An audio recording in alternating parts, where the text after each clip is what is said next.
Bulletin sponsored by उत्तम Singh academy Rewa. नमस्कार, Vindhya times में आपका स्वागत है और आपके साथ मैं श्रेया हाजिर हैं आज की बुलेटिन की खबरों के साथ। पहली खबर की बात करते हैं। आज शहर के नेहरू नगर में सुबह से ही भयावह स्थिति बनी रही। नेहरू नगर में एक एसडीओ एसके मिश्रा लगातार फायरिंग पर फायरिंग कर रहे थे।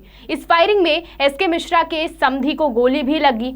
जानकारी के मुताबिक युवक सुबह से ही 10 फायरिंग कर चुका था। घर के सदस्यों सहित मोहल्ले के लोगों का डर के मारे बुरा हाल था। पता चला कि युवक ने परिवार के सदस्यों को 12 घंटे तक बंधक बनाकर रखा था। सभी परिवार के सदस्य एक कमरे में बंद थे और बाहर तैनात भारी पुलिस बल स्थिति पर काबू पाने की कोशिश कर रहा था। काफी मशक्कत के बाद पुलिस ने घर का दरवाजा तोड़कर युवक को संदिग्ध परिस्थितियों में बाहर निकाला। युवक को इलाज के लिए अस्पताल भेज दिया गया है। क्या कारण था फायरिंग का, ये अभी भी अज्ञात है। पुलिस ने बंदूक भी बरामद कर ली है और फिलहाल परिवार के सदस्य सुरक्षित हैं। क्या चीज अभी तक हासिल हुई है? जी हाँ, आज ये बहुत दुर्भाग्यपूर्ण घटना थी कि कोई मिश्रा जी रहते हैं ये नेहरू नगर में, सुरेश मिश्रा जी, और उन्हें किसी बात को लेकर जो है मन में गलतफहमी उनके आ गई थी, जिस कारण से वो अनावश्यक फायर कर रहे थे। जो वरिष्ठ अधिकारियों के द्वारा निर्देश हुए थे हमको आने के लिए, मौके पे आए, देखे और परिस्थितियों को देखकर जो है ऐसा लगा कि बड़ा गंभीर मामला है, कोई पास आ नहीं रहा था। तो अधिकारियों से ही निर्देश लिए और उनके मार्गदर्शन में ही हम लोगों ने अपने हिसाब से प्लान किया। और प्लान करने में डर तो लग रहा था, क्योंकि प्रोटेक्शन भी हमारे पास था, तो उसको आधार मानते हुए हमने प्लानिंग करी। और हमारे साथियों ने, हमारे टीम के आरडी भैया है, वही बहुत अच्छे सपोर्टर शुरू से रहे, तो हमको भरोसा भी उन पर है। और इनको लेके सभी लोगों ने बढ़िया, अधिकारियों ने जो प्रोत्साहन दिया उसके आधार पर हमने कार्रवाई की और सफल हो गए।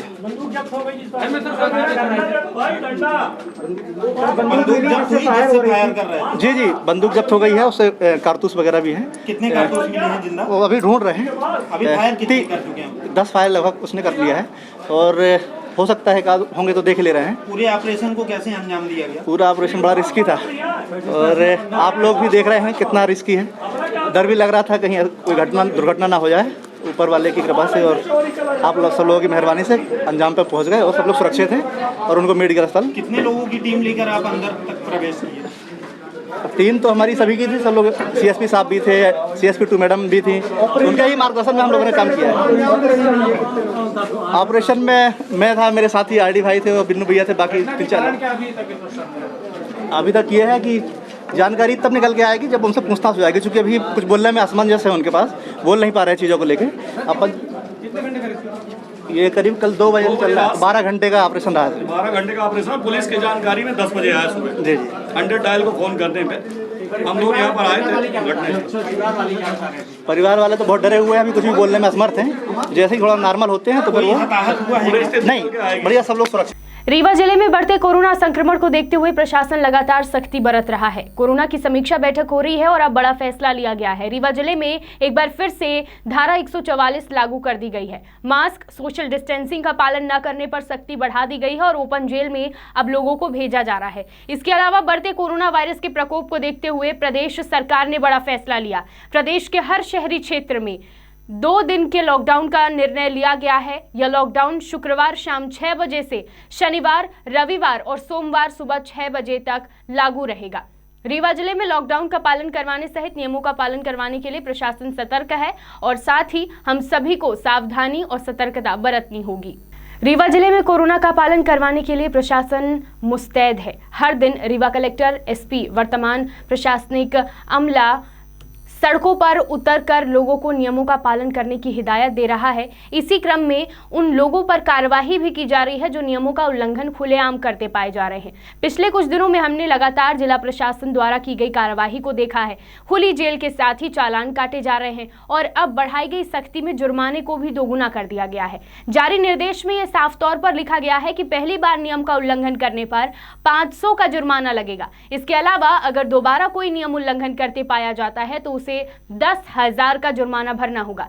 आपको बता दें कि जुर्माने से बचने और संक्रमण से बचने के लिए हमें सावधानी बरतनी होगी, जरूरी है और प्रशासन अपनी तरफ से हर वो कोशिश कर रहा है जिससे संक्रमण को रोका जा सके। अब हमारी भी जिम्मेदारी बनती है कि संक्रमण से बचाव के लिए नियमों का पालन करें।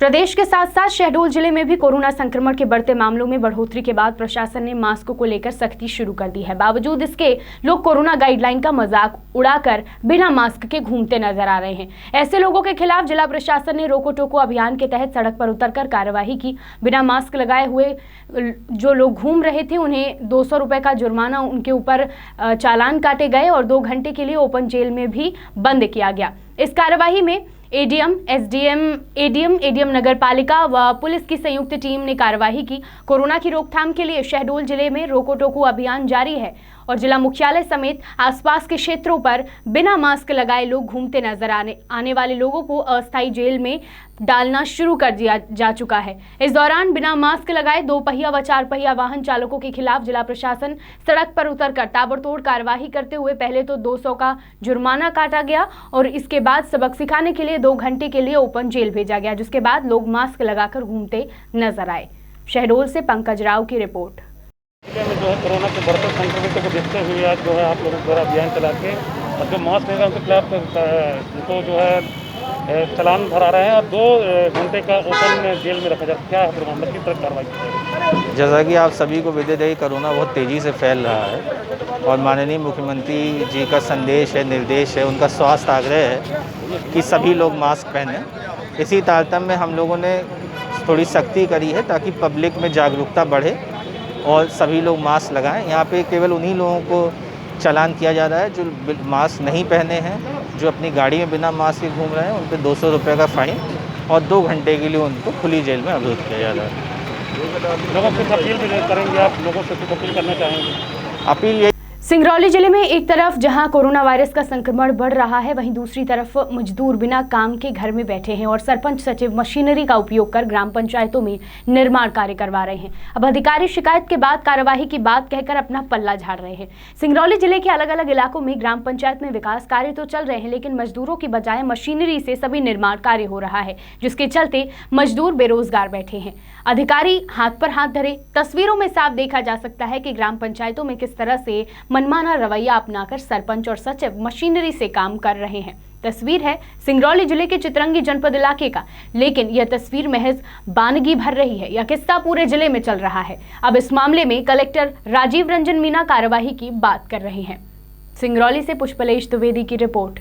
जहां पूरे प्रदेश में महिला सम्मान कार्यक्रम का आयोजन किया जाता है, पर कुछ अधिकारी ऐसे भी हैं जो महिला कर्मचारियों के साथ अभद्रता करने में पीछे नहीं हटते। ऐसा ही मामला सामने आया है शहडोल से, जहां आंगनवाड़ी केंद्र की महिला कर्मचारी के साथ निरीक्षण के दौरान डॉक्टर MS सागर ने अभद्रता की। आरोप है कि ड्यूटी के दौरान आंगनवाड़ी कार्यकर्ता के साथ CMHO ने अभद्रता की, अभद्र भाषा का प्रयोग किया। नाराज कार्यकर्ताओं ने कलेक्टर के नाम ज्ञापन सौंपा है और कार्यवाही की मांग की है। शहडोल से पंकज राव की रिपोर्ट। कल ड्यूटी में थी वो कोविड-19 वाला टीका का, उसमें सर आए हैं 2:30 बजे। मेरे को बोलते हैं आप तू कौन है? CMHO सर थे, सागर सर थे। बोलते तू कौन है, यहाँ क्यों बैठी है, भाग यहाँ से, तेरा कोई काम नहीं है यहाँ पे हम लोग के विभाग वाले कर लेते हैं सब। और बोलते हैं ड्यूटी कौन लगाए तेरे यहाँ पर? मैं बोली मेरे अधिकारी लगाए हैं सर। बोले कौन अधिकारी, नंबर दो मैं बात करता हूँ।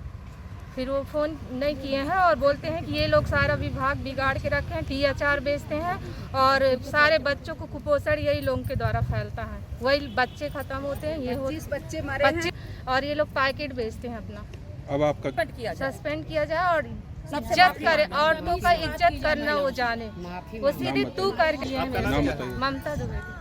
बढ़ते हैं बुलेटिन की आखिरी खबर की ओर। कोविड-19 के संक्रमण की रफ्तार उमरिया में इस दूसरे चरण में बड़ी तेजी से बढ़ते देखी जा रही है। बुधवार की देर शाम अचानक बिरसिंहपुर पाली नगर की गलियों में यमराज के दर्शन हुए। यमराज भले ही डुप्लीकेट थे, पर जब मौत के ब्रांड एम्बेसडर के पात्र को जिस किसी ने भी देखा, ठिठक गया। यमराज ने बिना मास्क के लापरवाही से घूम रहे नागरिकों के पास जाकर कहा कि मास्क पहनोगे या मेरे साथ यमलोक चलोगे। यमराज को देखते ही लोगों ने फटाफट मास्क पहन लिए। बुधवार की देर शाम पाली नगर के युवाओं ने संजय गांधी ताप विद्युत केंद्र में फायरमैन के रूप में पदस्थ रौबदार आवाज और बड़ी डील डॉल वाले JP गोस्वामी को यमराज बनने के लिए राजी किया और क्या था, निकल पड़े यमराज पाली नगर की गलियों पर। पुलिस प्रशासन और सीएमओ पाली भी यमराज के पीछे पीछे निकल पड़े। यमराज बने गोस्वामी ने कहा कि यदि मास्क नहीं पहनोगे, सोशल डिस्टेंसिंग का पालन नहीं करेंगे और हाथों को साबुन से बार बार नहीं धुलेंगे, संक्रमित व्यक्ति से दूर नहीं रहेंगे और कोरोना वायरस के लक्षण दिखने पर जांच नहीं कराएंगे तो आपको अपने प्रियजनों को इस दुनिया में छोड़कर मेरे साथ यमलोक चलना पड़ेगा। उमरिया से मनु उपाध्याय की रिपोर्ट।